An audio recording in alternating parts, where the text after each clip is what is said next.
Quindi, così come è stato nella giornata di ieri, è sempre prima la categoria ragazzi e poi quella assoluta che comprende junior, cadetti e senior.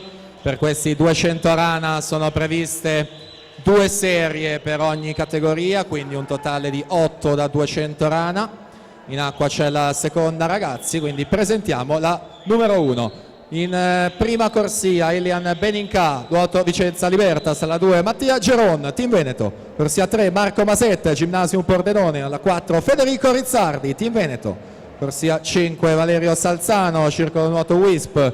Alla 6 Marco Munteanu, Rarinantes Venezia. Corsia 7 Giovanni Aruffo, Leosport. In 8 Alessandro Coan, Notto di Nuoto 74.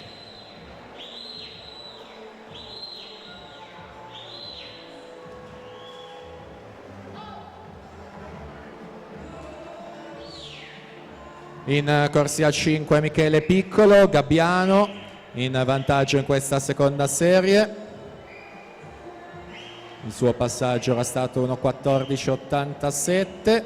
Va ad aggiudicarsi la serie 2 con 2:34.45 su Riccardo Neri in seconda posizione, 2:35.95. Quindi 9:03 della mattina, siamo già pronti per assegnare le prime medaglie di questa domenica 27 ottobre.